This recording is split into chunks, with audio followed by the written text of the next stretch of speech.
첫 시간은 다 함께 수행하는 시간입니다. 수행에 대해서 하는 내 말을 단지 하나의 소리다라고 알아차림하십시오. 내 입에서 나오는 소리가 아니라 여러분 귀에 들리는 소리로 알아차림하십시오. 편안히 앉으셔서 자기 자신에게 관심을 두십시오. 수행을 하는 가장 기본적인 마음의 자세는 자신에 대한 관심입니다. 바르게 관심 갖고 있다면 이미 바르게 수행하고 있는 것입니다. 자신에 대해서 생각만 해줘도 관심이 생깁니다. 자신이 무엇을 하고 있다라고 알아만 줘도 관심이 생깁니다. 뭐가 일어나고 있지?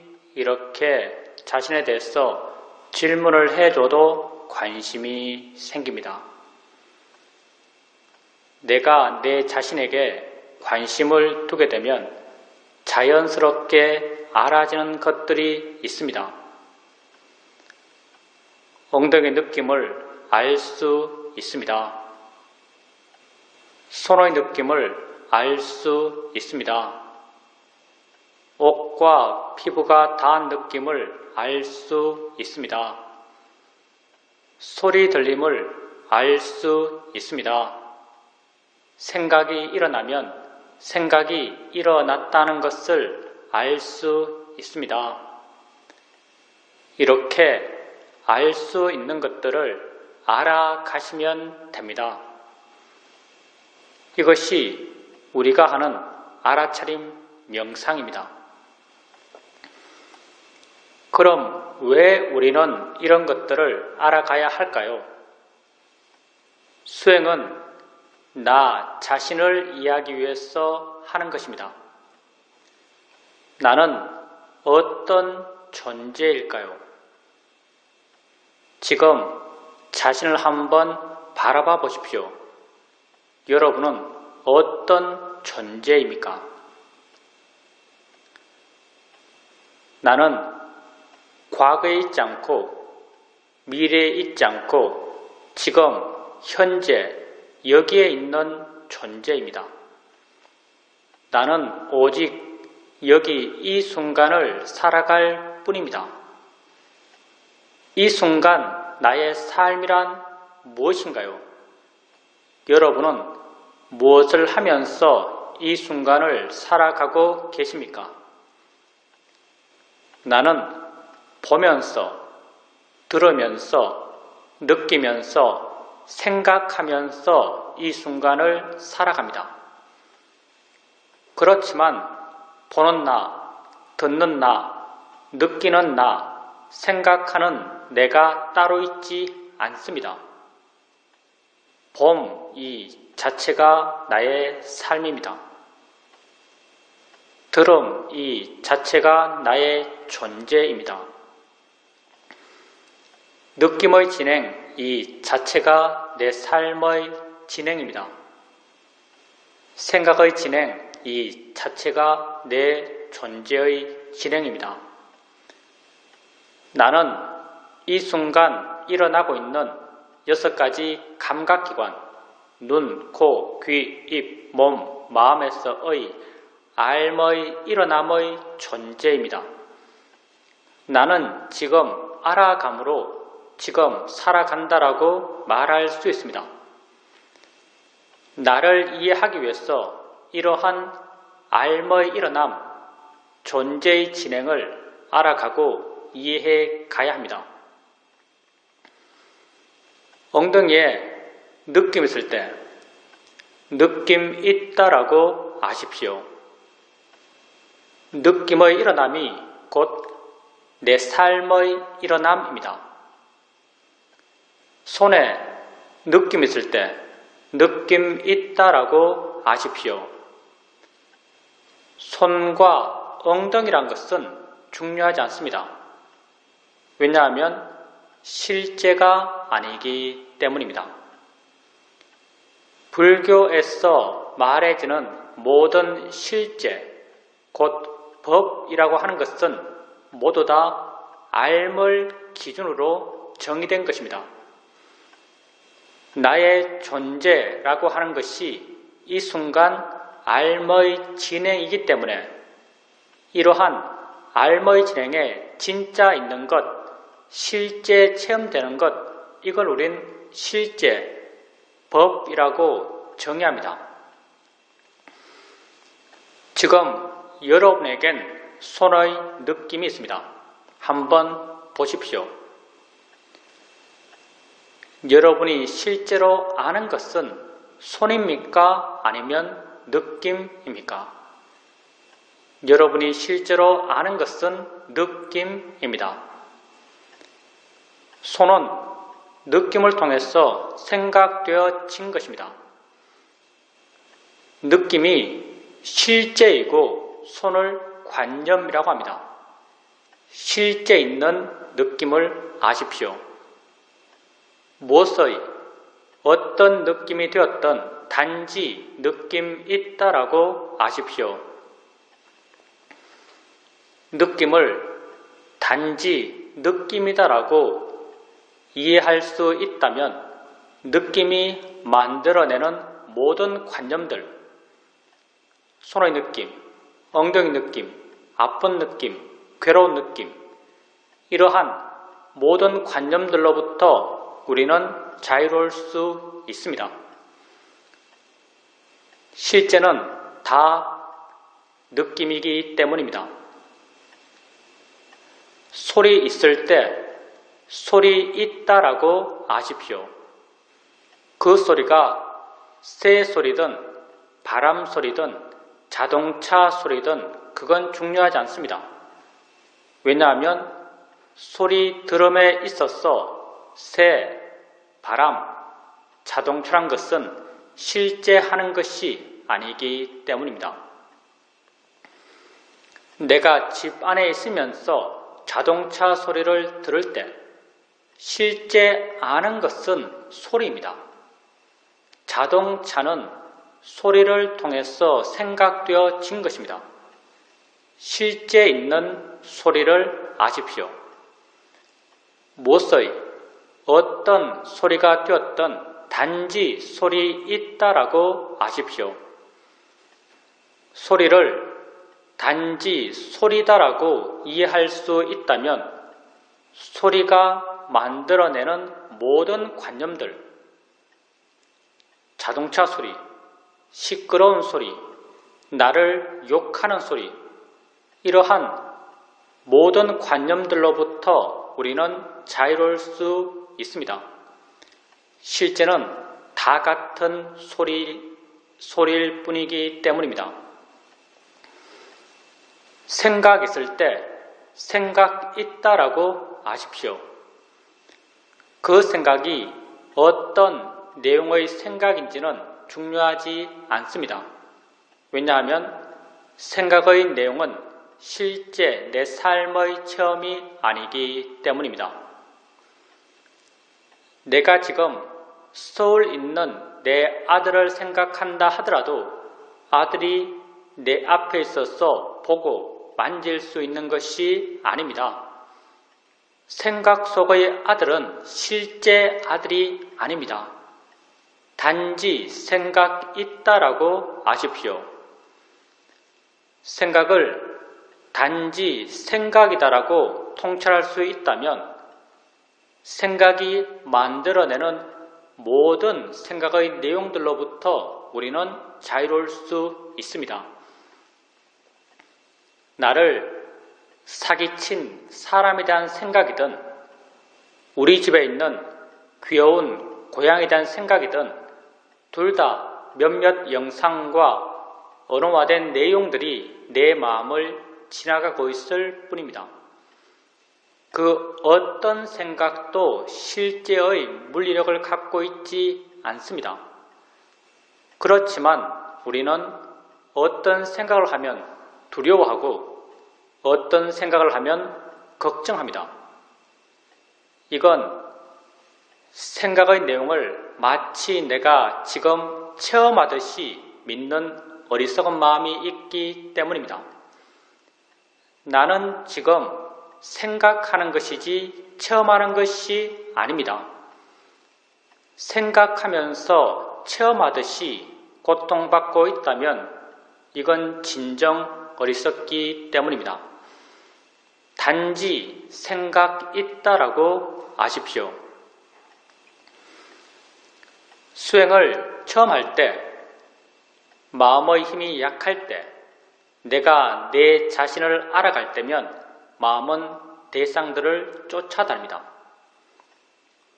엉덩이 느낌 알았다가 손의 느낌 알 때 마음은 엉덩이에서 손으로 옮겨갑니다. 어깨 느낌 알 때 마음은 어깨로 옮겨갑니다.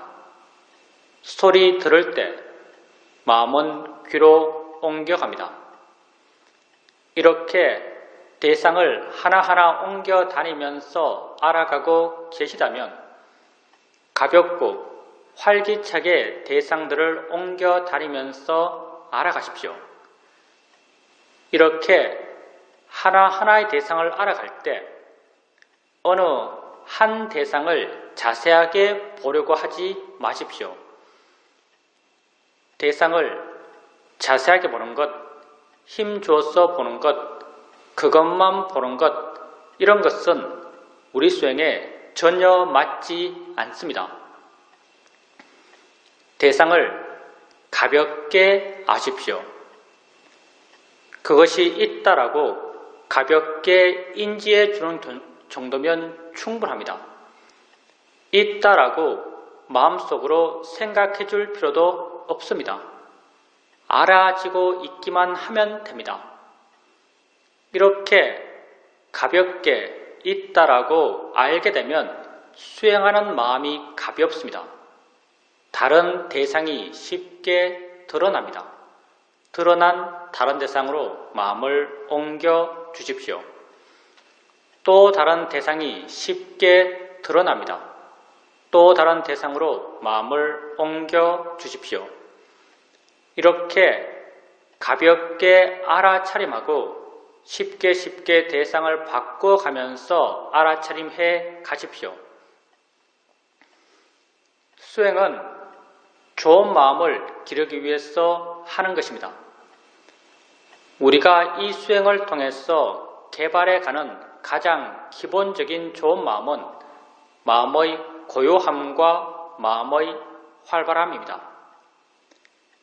대상을 가볍게 알아차림할 때 마음은 대상까지 가지 않고 대상으로부터 멀어져서 덜 자극받고 덜 동요합니다. 덜 동요하는 이 마음을 우리는 고요함, 사마디라고 합니다. 대상을 가볍게 알 수 있으면 알 수 있을수록 마음의 고요함의 힘은 점점 좋아집니다. 대상을 쉽게 바꿔갑니다. 마음은 깨어있고 힘이 있고 활기찹니다. 활기찬 마음의 성질을 우리는 노력, 위리야라고 합니다. 대상을 가볍게 알아차림하면서 쉽게 대상을 바꿔가면서 마음의 고요함의 힘과 마음의 활발함의 힘을 함께 키워갑니다.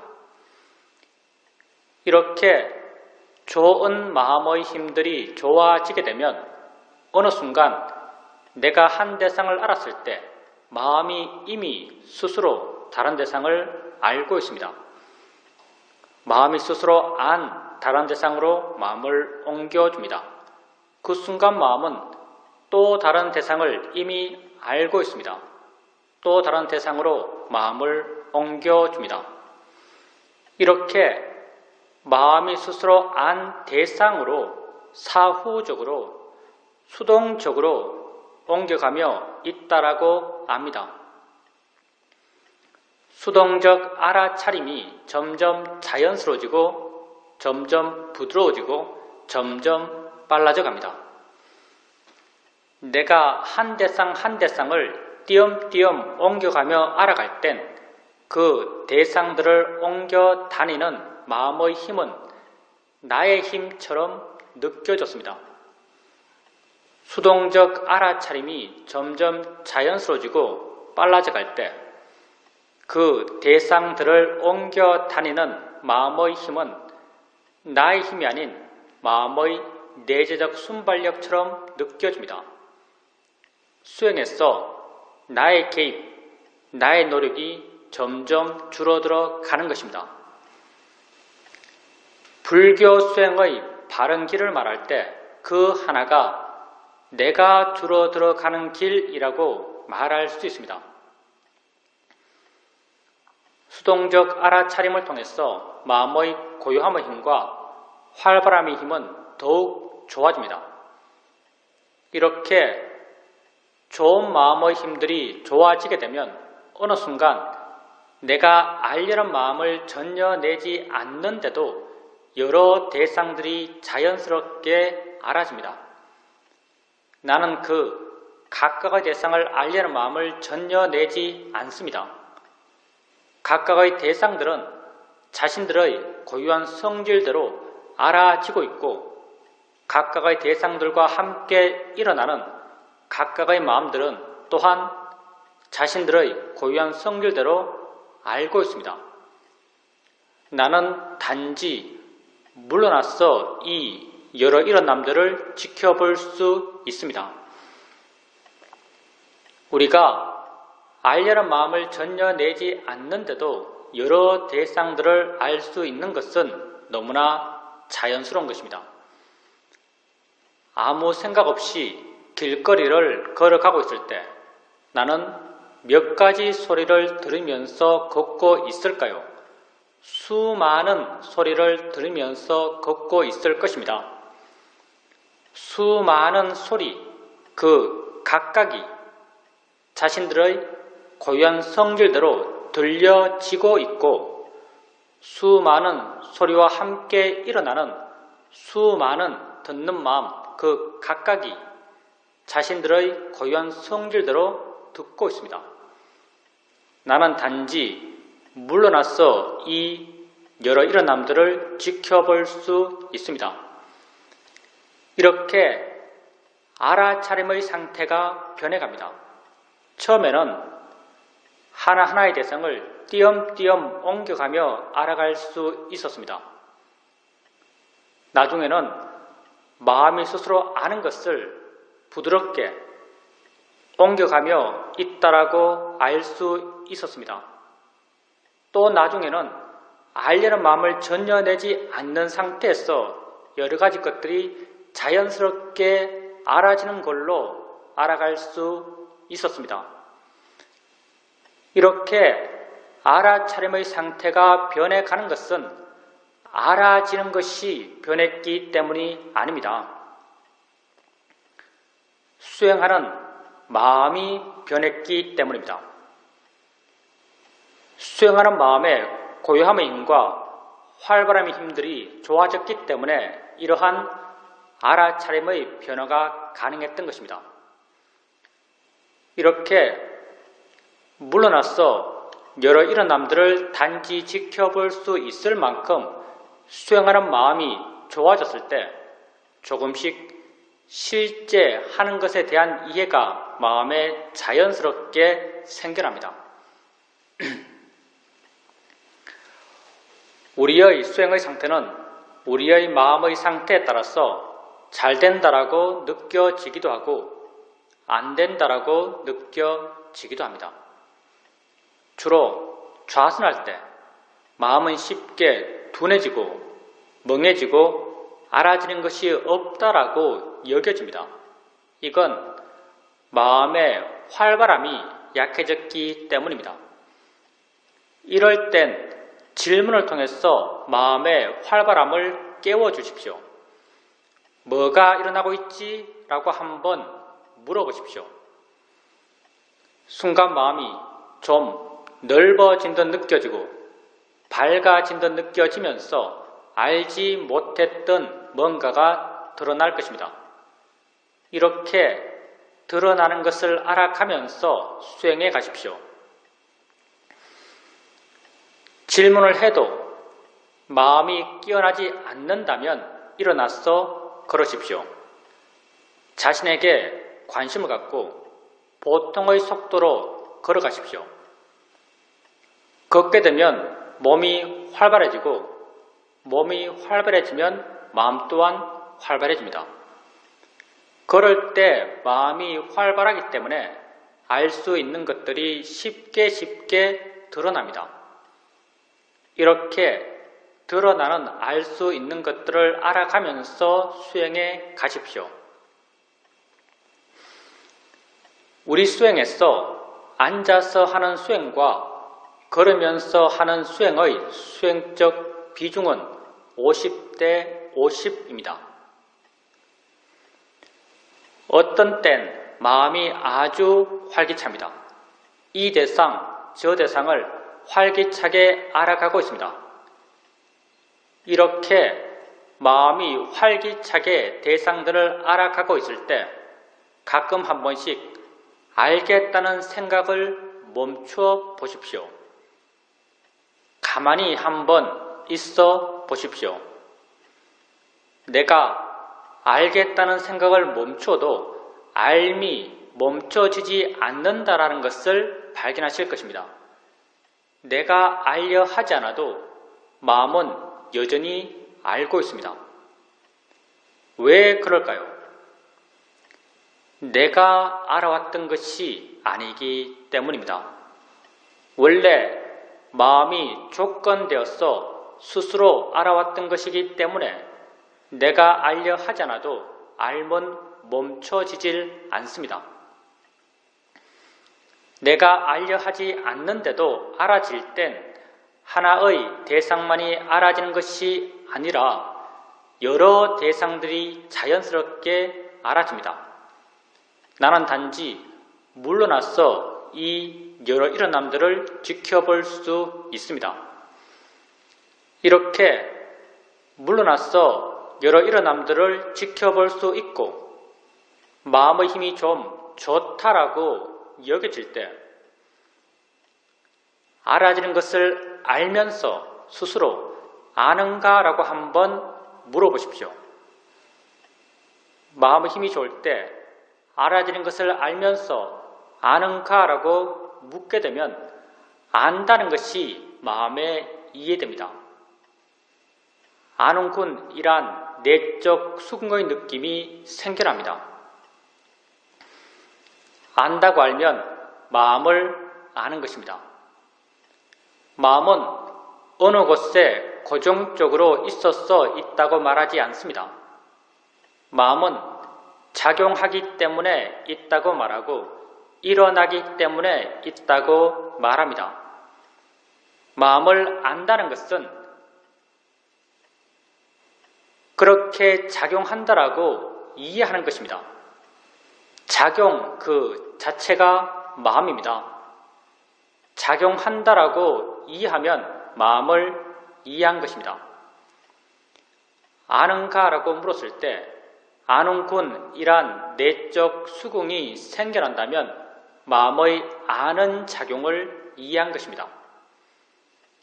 이 마음의 아는 작용을 우리는 아는 마음이라고 이름 붙이고 있습니다.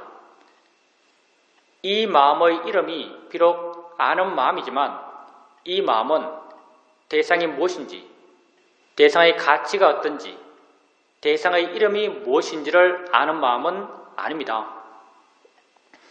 이 마음은 단지 대상과 함께 있는 마음이고 단지 대상에 의지해 존재하는 마음입니다.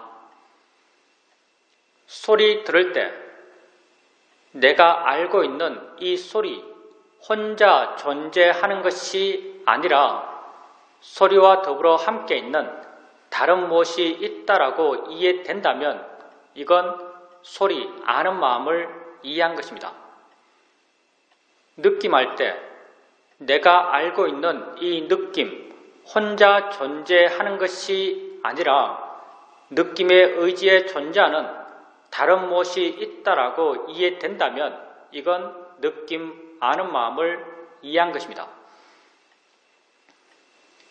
아는 마음은 우리가 세상을 살아오면서 알아왔던 많은 것들과 그 기본적 성질이 전혀 다릅니다.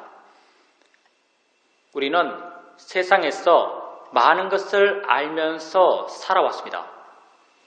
세상에서 우리가 알아왔던 것들은 모두 다 어떤 모양으로, 색깔로, 위치로, 크기로, 리듬으로, 내용으로 우리에게 알아졌습니다.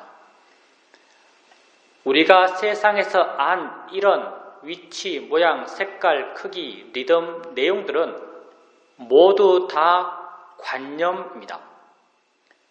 관념이라고 하는 것은 알의, 진행의 존재인 내게 진짜 있는 것들이 아닌 것입니다. 내 마음으로 해석해서 만들어낸 것들입니다. 우리는 세상 속에서 오직 관념만을 알면서 살아왔습니다. 그리고 이런 관념들을 내 밖의 진짜라고 믿었습니다. 진짜라고 믿었기 때문에 어떤 것에 대해서는 조음의 가치를 부여하며 욕심내었고 어떤 것에 대해서는 나쁨의 가치를 부여하며 화를 냈습니다.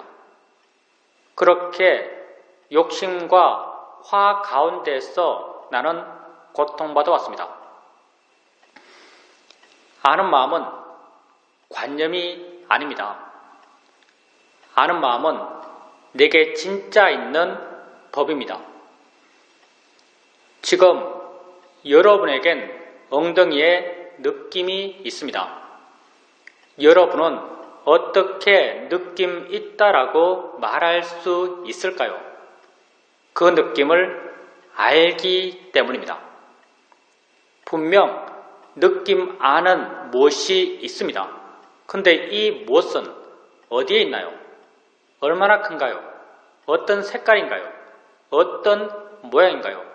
어떤 내용인가요? 우리는 말할 수 없습니다. 그럼 없나요? 없지 않습니다. 분명히 존재하지만 그 성질과 작용이 분명하지만 그걸 관념적으로 묘사할 수 없는 것, 그걸 우린 실제, 법, 파라마타라고 합니다. 아는 마음은 실제하는 법입니다. 아는 마음을 알아가면서 우리는 관념을 대상으로 했던 수행에서 내게 진짜 있는 것을 대상으로 수행해 가게 됩니다. 안다고 알아지면 자주자주 물으십시오.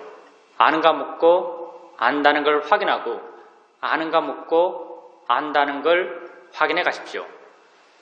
조금씩 어떻게 아는 마음을 알아차림해야 하는지, 어떻게 마음의 관심을 기울여야 하는지를 마음 스스로가 이해해 갈 것입니다. 그리고 나중에는 아는가라고 묻지 않더라도 안다는 것을 이해해 갈 수 있습니다. 이렇게 되었을 때 단절 없이 중단 없이 아는 마음을 이어지게 알아차림해 갈 수 있습니다. 아는 마음을 지속적으로 알아차림해 가게 되면 안다는 것에 대한 이해가 마음에 자연스럽게 저절로 생겨납니다. 안다는 것이 무엇인지, 일어난다는 것이 무엇인지, 작용한다는 것이 무엇인지에 대한 이해가 마음에 자연스럽게 저절로 생겨납니다. 이렇게 내게 진짜 있는 것에 대해서 생겨난 지혜를 우리는 통찰지라고 부릅니다. 통찰의 지혜는 내가 세상에서 뭔가를 이해할 때 생겨났던 이해의 일어남과 그 일어남의 패턴이 전혀 다릅니다. 세상에서 내가 뭔가를 이해할 땐 사전에 무엇에 대해서 어떤 일을 할지 알고 시작합니다. 이해하기 위해서 노력할 수 있고 사유하며 어떤 결론에 도달해서 이해했다라고 스스로 믿습니다. 통찰의 지혜는 전혀 이렇게 생기지 않습니다. 무엇에 대해서 어떤 일을 할지 모릅니다. 이해하기 위해서 노력할 수 없습니다. 노력하면 노력할수록 이해와는 더욱더 멀어집니다. 많은 경우 이해해도 이해한 걸 모를 수 있습니다. 왜냐하면 통찰의 지혜는 마음이기 때문입니다. 마음은 내 것이 아닙니다. 내가 일어나게 해서 일어날 수 있는 것이 아닙니다. 마음은 자신이 일어날 수 있는 조건이 갖춰지면 스스로 생겨나서 자기 할 일을 스스로 해나가는 법입니다. 눈을 뜨면 보는 마음은 생겨나서 보는 일을 스스로 해나갑니다. 소리 있으면 듣는 마음은 생겨나서 듣는 일을 스스로 해나갑니다. 통찰의 지혜의 마음 또한 자신이 생겨날 수 있는 조건이 갖춰지면 스스로 생겨나서 자기 할 일을 스스로 해나갑니다. 통찰의 지혜가 하는 일은 언제나 내 마음을 대상으로부터 멀어지게 하고 가볍게 하고 부드럽게 하고 자유롭게 해주는 역할을 합니다. 따라서 우리가 수행을 한다는 것은 지혜가 나기 위해서가 아닙니다. 지혜 날 수 있는 마음의 조건을 만들기 위해서입니다. 붓다는 지혜 날 수 있는 마음의 조건을 경전해서 사여의족, 오근, 오력, 칠각지, 팔정도 이렇게 다양한 조건을 말씀하고 있습니다. 지혜 날 수 있는 마음의 조건을 만들기 위해서 지속적으로 해나가는 것은 알아차림입니다. 알아차림 해갑니다. 바른 알아차림의 마음의 힘이 점점 좋아져 갑니다. 바른 알아차림의 마음의 힘이 좋아지게 되면 마음은 점점 알아차려지는 대상으로부터 멀어집니다. 대상으로부터 덜 자극받고 덜 동요합니다. 덜 동요하는 이 마음을 우리는 고요함, 사마디라고 합니다. 마음의 일어남에 대해서 다시 한번 생각해 보십시오. 내가 고요해야지라고 원했을 때 고요한 마음이 생겨날까요? 생겨나지 않습니다. 왜냐하면 바른 원인이 아니기 때문입니다. 알아차림해 가게 되면 마음은 저절로 고요해집니다. 바른 알아차림이 고요한 마음이 생겨날 수 있는 바른 원인이기 때문입니다. 이렇게 마음이 고요해지면 있는 것을 있는 그대로 볼 수 있습니다. 아는 마음을 있는 그대로 이해할 수 있습니다. 안다는 것을 있는 그대로 이해하게 되면 안다는 것은 너무나 신기합니다. 어떻게 알까요? 이 아는 게 뭘까요? 이건 도대체 어디에 있는 것일까요? 위치 없이 존재한다는 게 과연 뭘까요? 이런 궁금함, 알고 싶어하는 마음이 자연스럽게 생겨납니다. 이런 마음들은 다 지혜의 마음의 성질들입니다. 고요함을 원인으로 지혜의 마음의 힘이 점점 좋아집니다. 마음에 지혜가 있게 되면 그 순간에 가치, 보람, 의미를 느끼는 마음이 생겨납니다. 이 마음을 우리는 신심이라고 이름 붙이고 있습니다. 마음에 신심이 있게 되면 하고자 하는 마음의 에너지가 강해집니다. 이 마음을 우리는 노력이라고 이름 붙이고 있습니다. 노력의 마음의 힘이 좋아지면 알아차림하고자 하는 마음의 힘 또한 함께 좋아져 갑니다. 이 5가지 마음, 알아차림, 고요함, 지혜, 신심, 노력의 마음을 붓다 깨선 경전에서 오력이라고 함께 묶어 부르고 계십니다. 오력의 마음은 각자 개별적으로 따로따로 존재하는 마음들이 아닙니다. 모두 다 원인과 결과의 관계로 서로서로 묶여있는 마음들입니다. 이 5가지 마음 가운데 내가 주도적으로 일으켜 갈 수 있는 마음은 알아차림 뿐입니다. 그래서 우리 수행을 알아차림 명상, 사티파타나라고 부릅니다. 알아차림하고 알아차림 해액하게 되면 마음의 내적 원인과 결과의 관계를 따라서 고요함, 지혜, 신심, 노력의 마음의 힘들이 다 함께 좋아져 갑니다. 이런 오력이 다 함께 좋아져서 서로 균형을 이루어갈 때 그 좋은 마음의 균형을 조건으로 통찰해지는 스스로 생겨나서 자기 할 일을 스스로 해나갑니다. 내가 오력의 균형을 맞출 수 없습니다. 왜냐하면 오력의 균형 속엔 나라고 하는 것이 없기 때문입니다. 오직 과정의 진행만이 있습니다. 원인과 결과의 이어짐만이 있습니다. 그래서 나는 지혜 나도록 노력할 수 없습니다. 노력하는 순간 이미 균형은 무너진 것입니다. 내가 주되게 아는 마음을 알아간다 하더라도 어떨 땐 자연스럽게 보는 마음을 알아가고 어떨 땐 자연스럽게 생각을 알아갑니다. 따라서 난 무엇에 대해서 어떤 이해가 생길지도 모릅니다. 가끔은 오력이 아주 힘있게 균형을 이룰 때가 있습니다. 이땐 뭐다라는 것이 순간 확 알아집니다. 이렇게 깊은 지혜가 날 땐 지혜 났다는 것, 무엇에 대해서 지혜 났다는 것, 그 지혜로 인해서 내 마음이 얼마나 좋아졌다는 것을 모두 다 알 수 있습니다.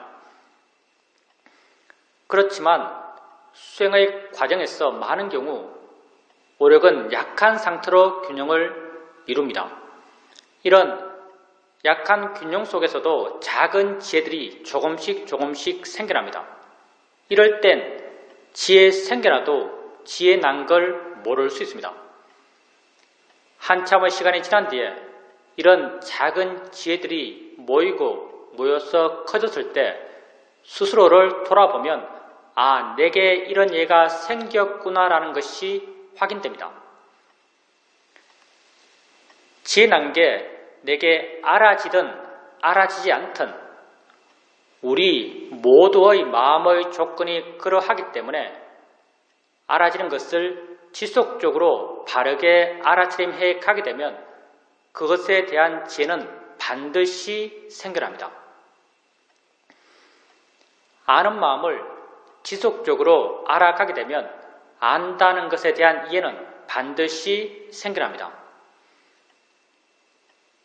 우리에겐 매 순간순간 수많은 마음들이 일어나고 있습니다. 이 수많은 마음 가운데 한 마음이 아는 마음입니다. 아는 마음이 다른 마음들보다 더 중요한 것은 결코 아닙니다. 단지 우리 수행에 좀 더 유익한 수행의 대상이기 때문에 우리는 아는 마음을 주된 대상 삼아서 수행해갈 뿐입니다.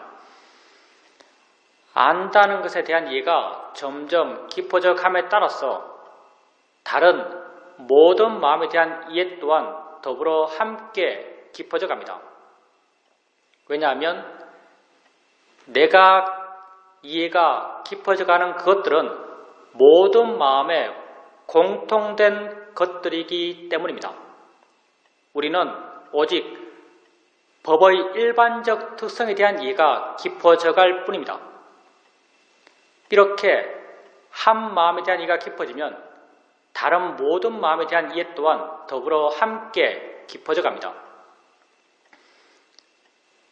마음에 대한 이해가 점점 깊어져 갑니다. 마음에 대한 이해가 깊어지게 되면 마음이 저 홀로 존재하지 못한다는 걸 알 수 있습니다. 만약 마음이 저 홀로 존재할 수 있다면 그건 불변하는 나, 진화일 것입니다. 그렇지만 마음은 저 홀로 존재할 수 없습니다. 마음은 언제나 대상과 함께 있고 대상에 의지해 존재합니다. 아는 마음은 알아지는 대상과 함께 있고 알아지는 대상에 의지해 존재합니다. 알아지는 대상이 있을 때 아는 마음 또한 존재하고 알아지는 대상이 없을 때 아는 마음 또한 존재할 수 없습니다. 붓다는 연기를 설명하실 때 이것이 있으므로 저것이 있고 이것이 없으면 저것 또한 없다라고 하시면서 연기를 설명하셨습니다. 아는 마음과 알아지는 대상의 관계는 바로 연기적 관계입니다. 안다는 것에 대한 이해가 점점 깊어져 감에 따라서 알아진다는 것에 대한 이해 또한 더불어 함께 깊어져 갑니다. 이 둘은 톱니의 양축처럼 함께 물려 돌아가고 있습니다. 한쪽에 대한 이해가 깊어지면 다른 쪽에 대한 이해가 깊어지지 않을 수가 없습니다. 이렇게 아는 마음과 알아지는 대상 그리고 이 둘의 함께 있음에 대한 이해가 점점 깊어져 갑니다. 알아지는 대상, 아는 마음, 대상과 마음 이 둘은 여기 이 순간을 살아가는 내 삶의 모든 것입니다. 나는 여기 이 순간을 살아갑니다. 이 순간 나의 삶이란 이 순간 나의 삶입니다. 이러한 삶은 눈, 코, 귀, 입, 몸, 마음 6가지 감각기관에서 지금 일어나고 있습니다. 이 6가지 감각기관에서의 모든 삶의 일어남은 다 대상과 마음의 함께 일어남입니다. 보면서 나는 여기 이 순간을 살아갑니다. 봄의 일어남은 무엇 하나가 있어서 가능한 것이 아닙니다. 보여지는 대상이 있고 보는 마음이 있어서 이 둘이 연기적으로 함께 어울려 일어나며 봄이 가능합니다. 대상과 마음의 함께 일어남입니다. 들으면서 나는 여기 이 순간을 살아갑니다. 들음의 일어남 또한 무엇 하나가 있어서 가능한 것이 아닙니다. 들려지는 소리가 있고 듣는 마음이 있어서 이 둘이 서로 어울려 함께 일어나며 들음이 가능합니다. 대상과 마음의 함께 일어남입니다. 6가지 감각기관에서의 모든 삶의 일어남들은 다 대상과 마음의 함께 일어남입니다. 그래서 붓다께서 우리 존재를 설명하실 때 안, 이, 비, 설, 신의 색성향, 미촉, 법으로 우리를 설명하신 것입니다. 이러한 6가지 감각기관에서의 모든 삶의 일어남들, 대상과 마음의 함께 일어남은 아는 마음과 알아지는 대상의 함께 일어남과 같은 연기 구조입니다. 안다는 것과 알아진다는 것에 대한 이해가 깊어져 감에 따라서 다른 모든 삶의 일어남에 대한 이해 또한 더불어 함께 깊어져 갑니다. 다 같은 성질들이기 때문입니다. 이렇게 나는 6가지 감각기관에서의 삶의 일어남으로 현재를 살아가는 나 자신에 대한 이해를 점점 더 깊이 해 나가게 됩니다.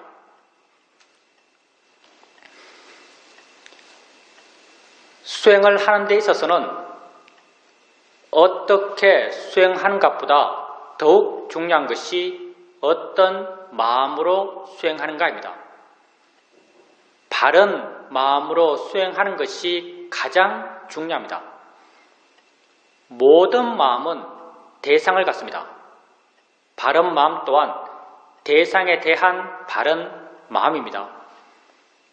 수행에서 대상이란 곧 나 자신이고 나랑 곧 이 순간 일어나고 있는 6가지 감각기관에서의 알머의 일어남입니다.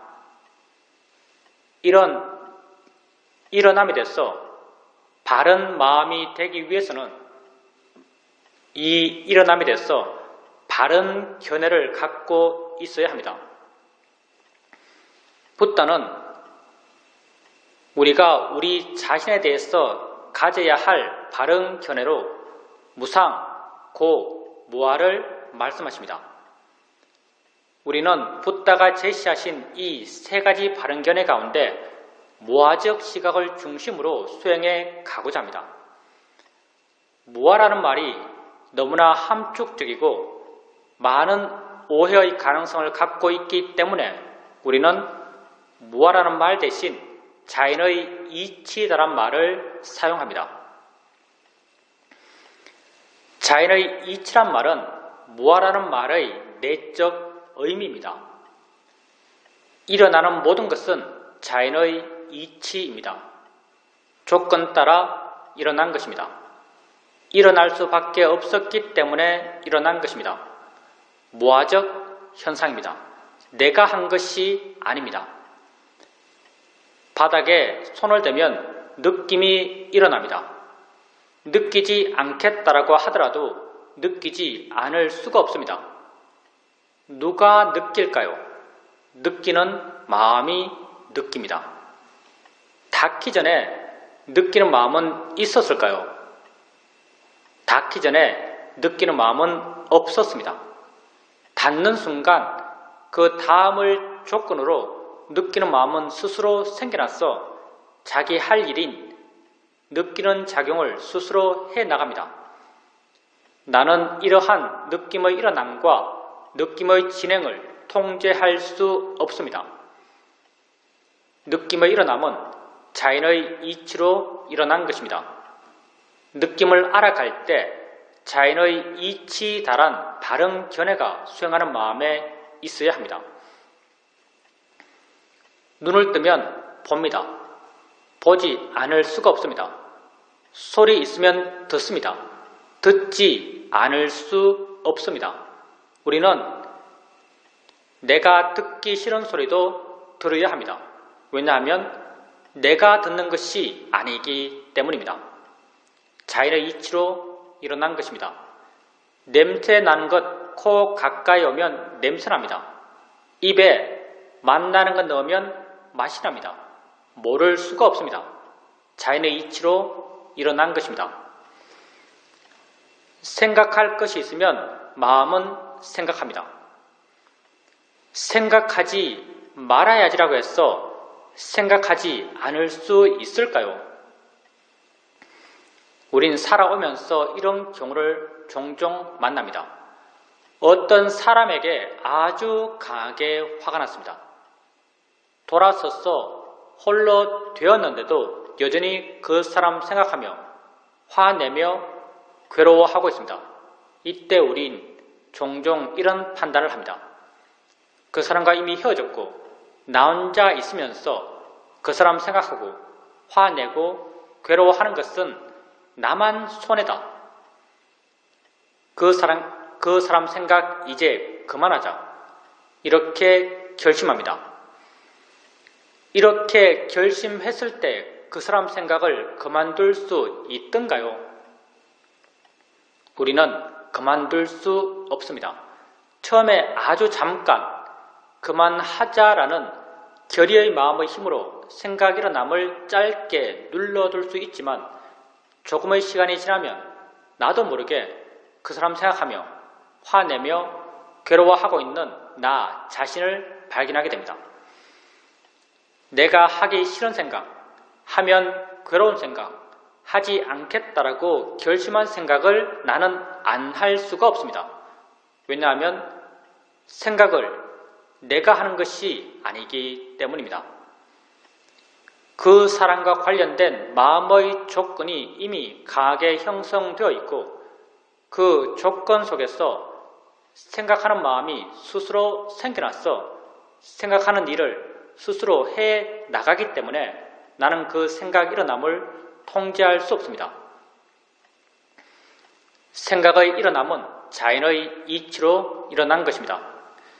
일어나는 것을 알아갈 때 자연의 이치에 달한 바른 견해를 생각으로 자주자주 일으켜 주십시오. 우린 또 여러분에게 알 수 있는 모든 것은 단지 대상일 뿐이다란 바른 견해를 제시합니다. 단지 대상일 뿐입니다. 내가 좋아할 것도 싫어할 것도 아닙니다. 우리는 눈을 뜨고 세상을 봅니다. 다양한 모양, 다양한 색깔, 다양한 형태들이 내게 보입니다. 나는 내가 보아 아는 이것들이 내 바깥에 실존적으로 존재한다라고 믿습니다. 내 바깥 객관 세계를 내가 직접 보아 안다라고 믿습니다.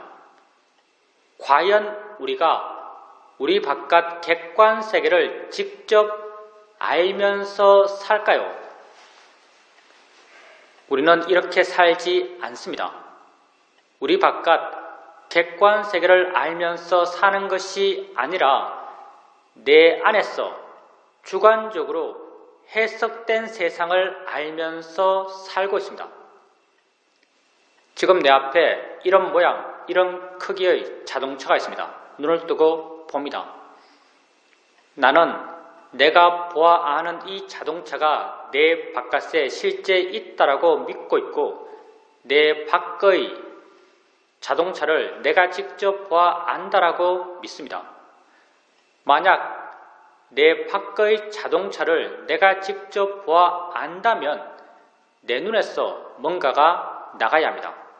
그게 빛이든 초음파든 촉수든 나가서 내 바깥에서 그걸 접하고 내 바깥에서 그것의 정보를 취해서 안다면 직접 본다라고 할 수도 있을 것입니다. 그렇지만 우린 명백하게 이렇게 보지 않습니다. 내 눈에서 뭔가 나가는 것이 아니라 내 눈을 향해서 뭔가가 옵니다. 오고 있는 것은 분명한데 이 오고 있는 것이 자동차인가요? 자동차가 아닙니다. 어떤 색깔인가요? 색깔이 없습니다. 어떤 형태인가요? 어떤 모양인가요? 우리는 말할 수 없습니다. 오고 있다는 그 성질과 작용은 분명하지만 그걸 관념적으로 묘사할 수 없습니다. 실제는 법, 파라마타이기 때문입니다. 오고 있는 그것이 우리 눈에 부딪힙니다. 순간 마음은 자신이 가지고 있는 정보를 투영해서 아주 빠르게 그걸 해석합니다. 그 해석의 결과가 이런 모양, 이런 이름, 이런 가치들입니다. 바로 내가 아는 자동차입니다. 내가 아는 자동차는 어디에 있나요? 내 바깥에 있나요? 아니면 내 마음 안에 있나요? 내 마음 안에 있습니다. 내 마음 안에 해석되어 만들어진 이 자동차에 대해서 내가 조음의 가치를 부여하며 욕심내는 게 합당할까요? 싫음의 가치를 부여하며 화를 내는 것이 합당할까요? 합당하지 않습니다. 어리석은 일입니다. 그래서 우린 이런 것들에 대해서 대상일 뿐이다란 바른 견해를 갖고 알고자 합니다. 보여지는 모든 것은 단지 대상일 뿐입니다. 들려지는 모든 소리, 모든 느낌, 모든 냄새, 모든 맛들은 단지 대상일 뿐입니다. 생각되어지는 모든 생각의 내용들은 단지 대상일 뿐입니다. 수행을 해가면서 자신에게 알아지는 것들을 알아가면서 자연의 이치다, 대상일 뿐이다란 바른 견해를 자주자주 일으켜 주십시오. 조금씩 마음 스스로가 왜 자연의 이치인지, 왜 대상인지를 이해해 갈 것입니다. 이런 이해는 지혜이고, 지혜는 생겨나면 자기 할 일을 스스로 해 나갑니다. 오래 앉아 있게 되면 다리가 아픕니다. 아프다라고 해석되는 이 느낌을 알면서 자연의 이치야, 대상일 뿐이야란 바른 견해를 일으켜줍니다. 순간 마음은 그 느낌으로부터 좀 물러난 듯 느껴지고 가벼워진 듯, 부드러워진 듯, 밝아진 듯 느껴집니다. 바른 견해의 지혜가 작용하면서 마음의 상태를 물러난 마음, 가벼운 마음, 부드러운 마음, 밝은 마음의 상태로 바꾸어 놓습니다.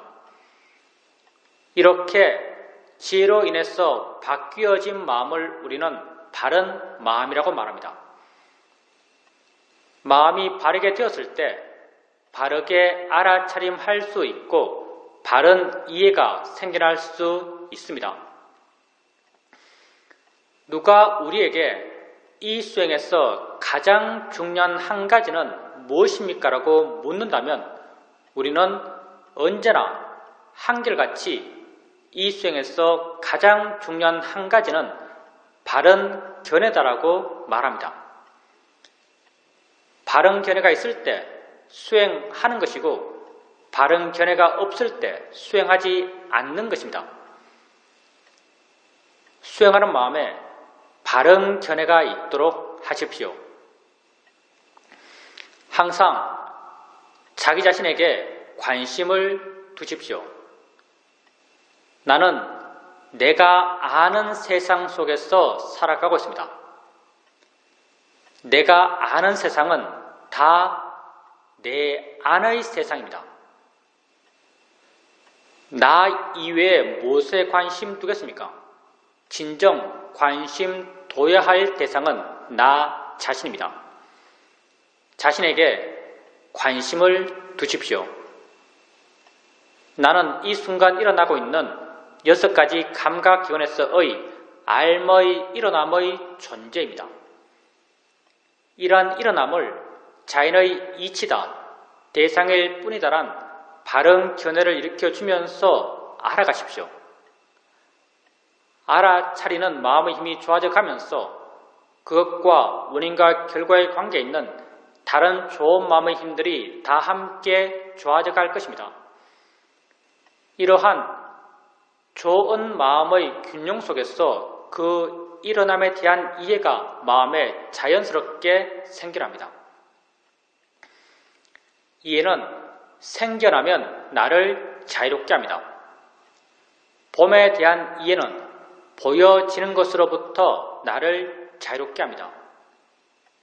들음에 대한 이해는 들려지는 것으로부터 나를 자유롭게 합니다. 생각에 대한 이해는 생각되어지는 것으로부터 나를 자유롭게 합니다. 지혜가 여러분을 자유롭게 해갈 것입니다. 자신에게 관심을 갖고 바른 견해를 일으켜주면서 자신에게 일어나는 것들을 알아가십시오.